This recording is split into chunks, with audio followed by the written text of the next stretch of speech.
Hello everyone and welcome to the third episode of the iGaming show presented by Paramount Commerce. I'm your host Varad Mehta, and in this podcast, we explore gaming industry trends with experts from various gaming organizations.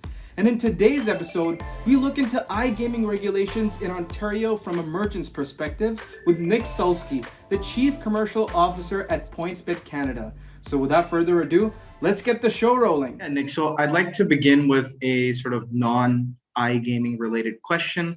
I saw on your Twitter bio, it says that you're probably listening to Queens of the Stone Age. So I'm going to throw two Queens of the Stone Age questions to you. Okay. Ooh, I like this. This is the best beginning of a podcast I've ever been a part of. Let's bring it. So let's see. Who was the guest drummer on the 2002 hit No One Knows? Dude, he wasn't just the guest drummer of that song. He toured with them.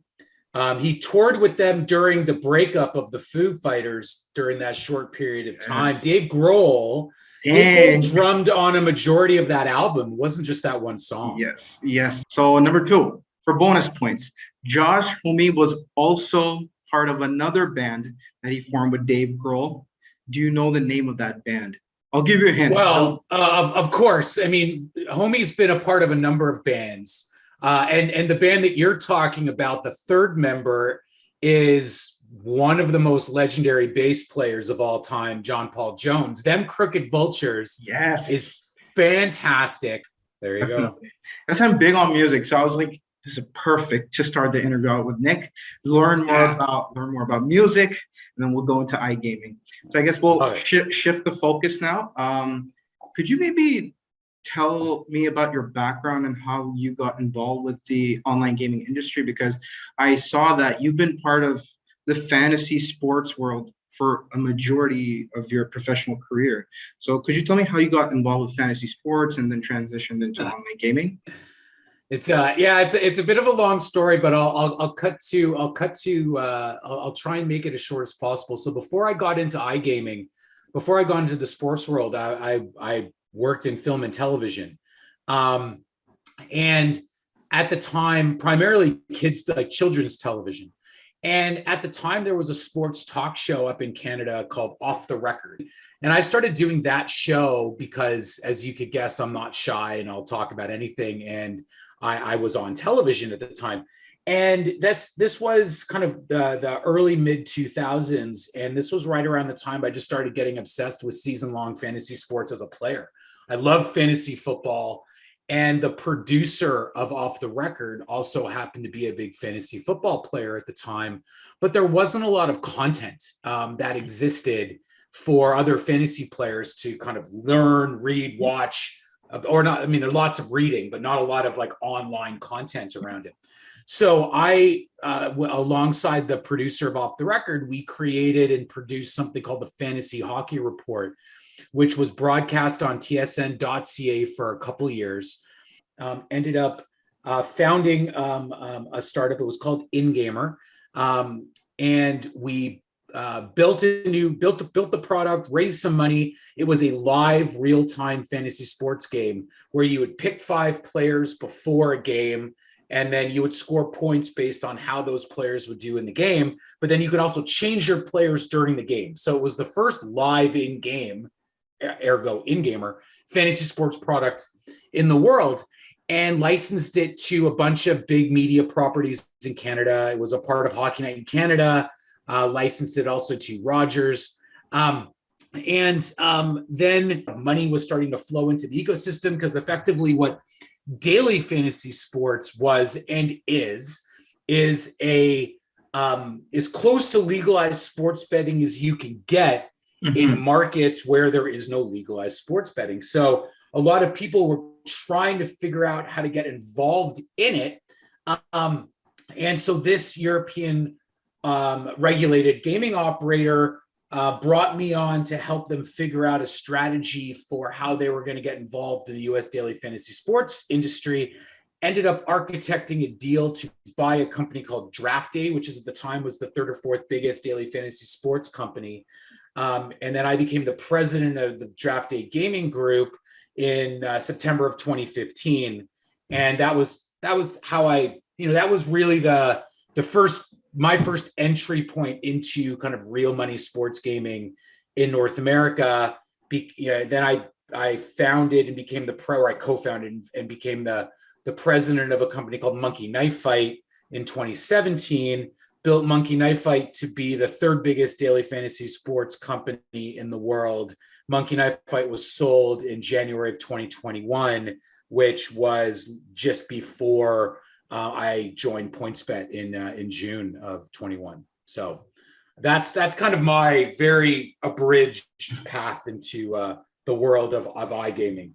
Now, sort of transitioning from your role or your time in fantasy sports. Last year, you joined PointsBet Canada, and you joined it at a really critical time with Canada's sort of sports betting industry, where single event sports betting went live throughout provinces. So when you joined, what was the atmosphere at the office like at that time? Well, I was actually the very first person in Canada.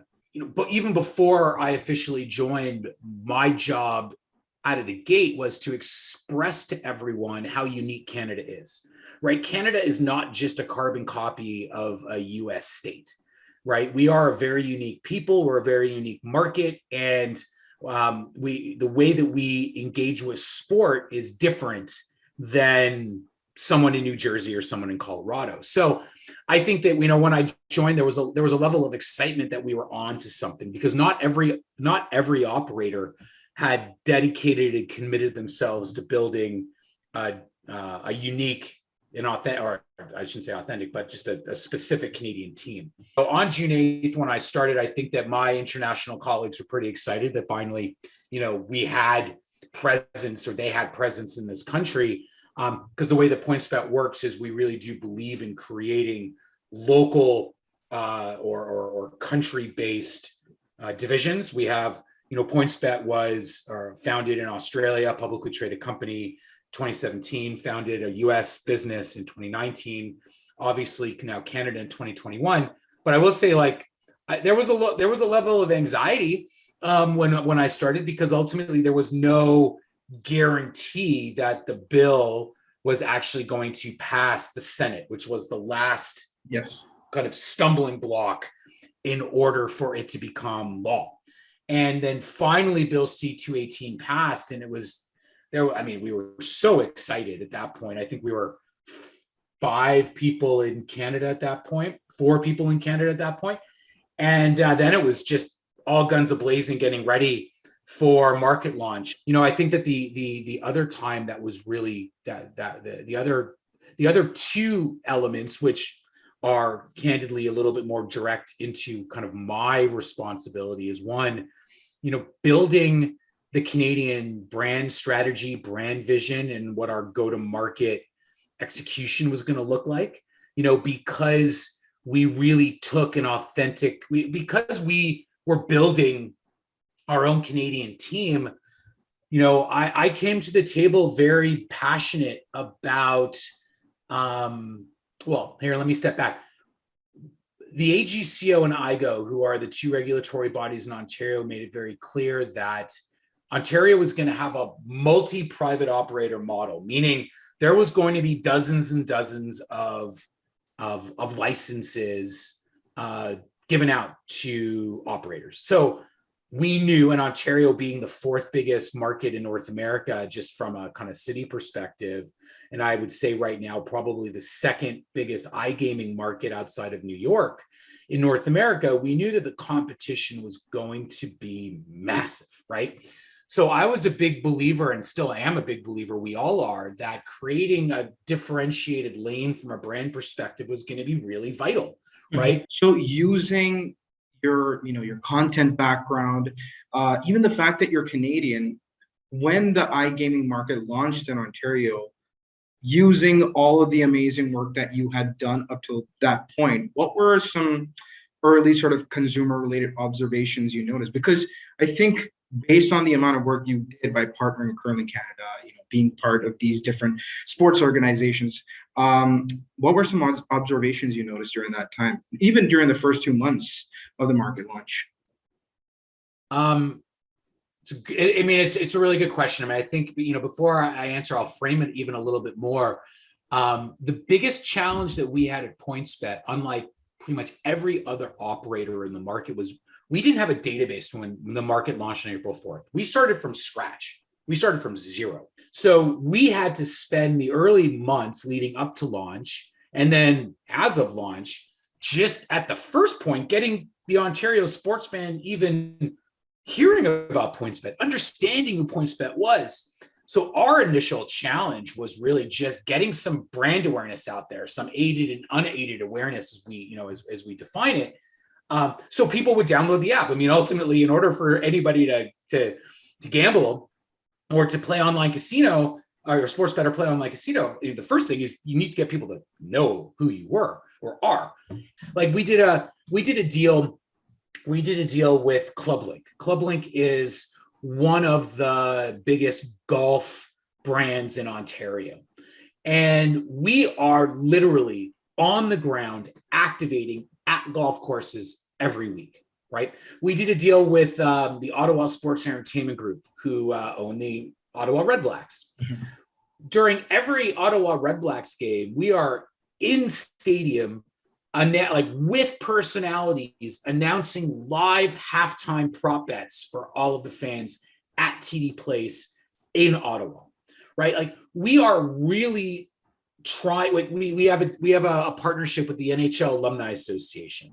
So all of the ex-players in the NHL, we bring NHL alumni to. We have a partnership with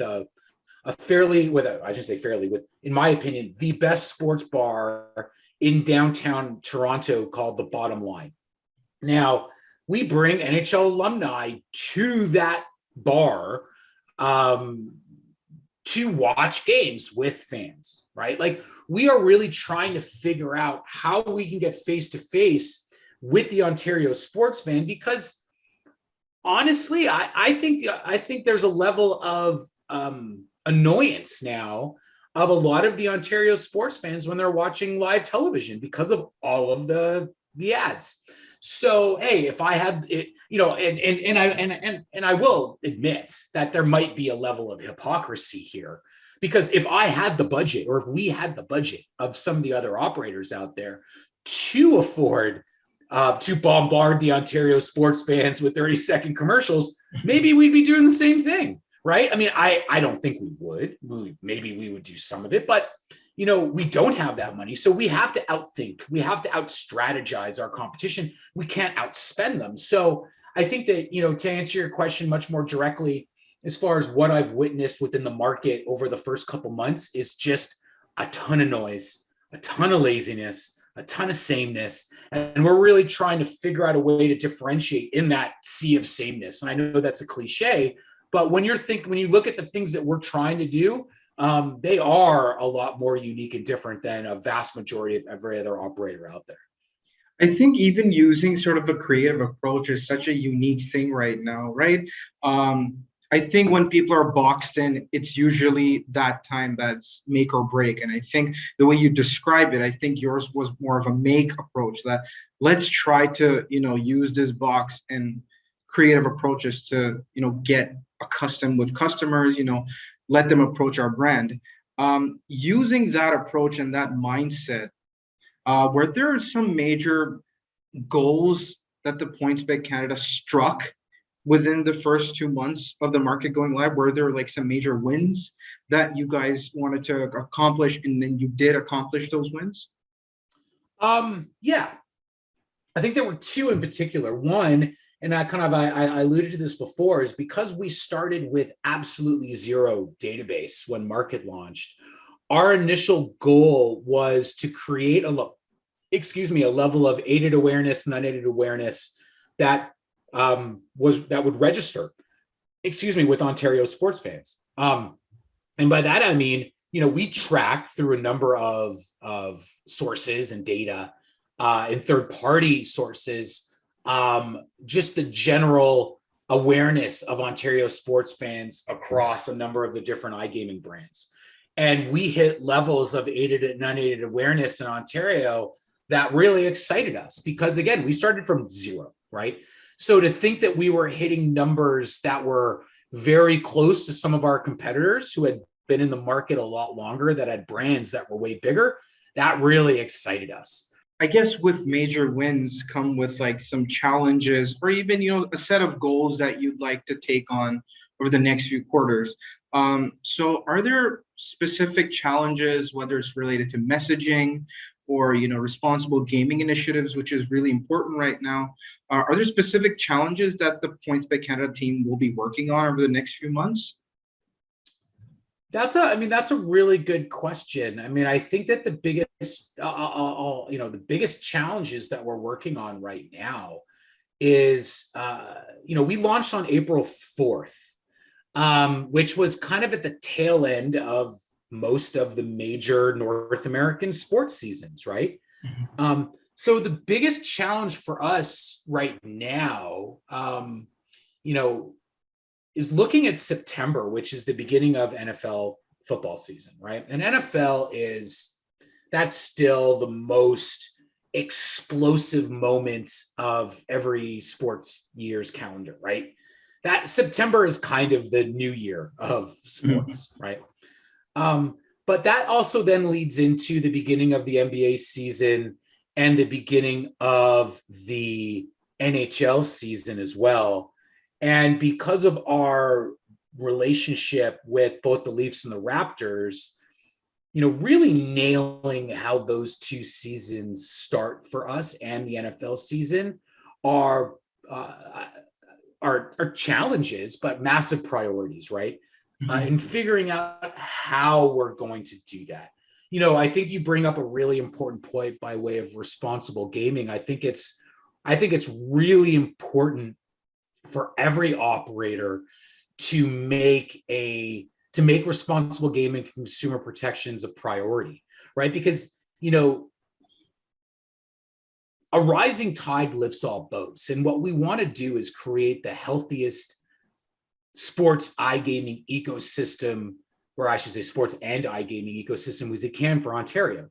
Because we, especially PointsBet, we're playing the long game here, right? This isn't about, I don't care how we do tomorrow. I care how we do in 2 years, right? And so everything that we're doing, I mean, of course I do care how we're going to do tomorrow, but I'm more focused on how do we create a strong brand and a strong product. So as the market consolidates, which I do think it will over the next 3 years, that PointsBet is not only a leader within that market, but we learn as much as we can over the next short period of time. So 3 years from now, 5 years from now, we're a better company for it, right? So when it comes to responsible gaming, I think it's really important to make sure that the Ontario sports gambler is aware of the things that they need to look out for to ensure that not only they are not showing signs of addiction or showing signs of overindulgence, overexposure when it comes to their own gambling activities. But I think it's also very important for the Ontario and the Canadian iGaming user to also understand what to look out for by way of what operators are going to be using, right? Not every operator respects responsible gaming, anti-money laundering, consumer protections the same way. And I think, as this market evolves, I think it's important for customers, especially as we're trying to call it repatriate is the word we like to use, basically convince those sports gamblers that have been gambling in the gray market with gray market operators, which is now kind of the black market, trying to convince them that it's better to come and play with a white market operator like PointsBet, because ultimately we have better consumer protections. We have better products. We have better live betting products, which is the future of North American sports gambling. Those are the types of things that I think, to your point, are the challenges for this market as a whole, is convincing those black market sports bettors that, hey, there's a lot of benefit around transitioning into the white market with an operator like PointsBet. Definitely. And I think whether it's data, or different innovations and technologies, what's next for PointsBet Canada, and what do you hope to see in the next 5 years in the online gaming industry of Canada? Well, I think that the question there is, or I think it's, when I think about 5 years from now, I draw a correlation to the cannabis industry that we witnessed in Ontario. Now, when it launched, similar to the way iGaming launched, there was a ton of noise. There were dozens of companies out there. There was a lot of money in the space. Fast forward, 4 to 5 years, 3 to 5 years, there was consolidation, right? Now, when you look at the cannabis sector in Ontario, there's really 3 to 5 relevant players. Mm-hmm. So when we fast forward 5 years, I believe PointsBet is going to be one of the top 5, one of the last standing relevant operators within the Ontario Canadian iGaming market. So everything that we do is about providing us the foundation to grow, both from a technology and innovation and product perspective, and also from a brand marketing and partnership perspective, to be able to create the best experience for the Ontario and hopefully future Canadian sports fan, right? If we could build the best voice, the most authentic connection to that Canadian sports fan, at the same time as providing them the best product in the market, well, now all of a sudden it gives us a launch pad to be a true market leader 5 years from now. So, where I see PointsBet Canada being 5 years from now is being a top tier household brand name iGaming operator in every province that sports and iGaming is legal and regulated across the country, period.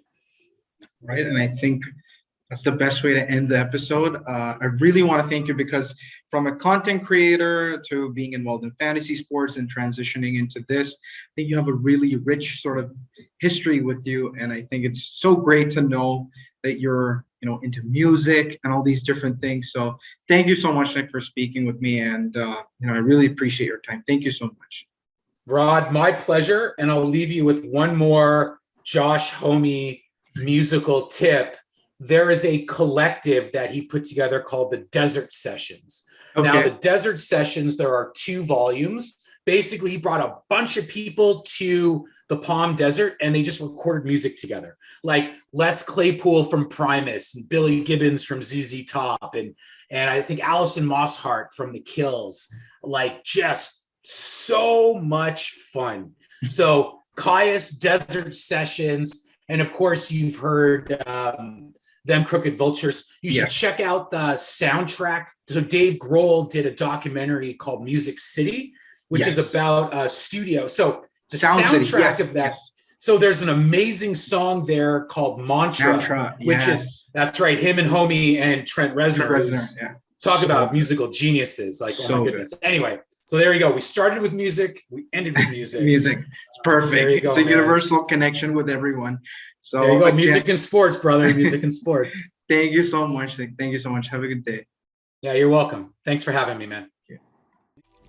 From entering a new market to obtaining licenses, incorporating technologies, making a customer acquisition strategy, and then executing the game plan, merchants put in a lot of work when they move into a newly regulated iGaming market. I want to thank Nic Sulsky, the Chief Commercial Officer at PointsBet Canada, for joining us today and providing his expertise. If you enjoyed today's episode, then please don't forget to like, share, and subscribe to our YouTube channel.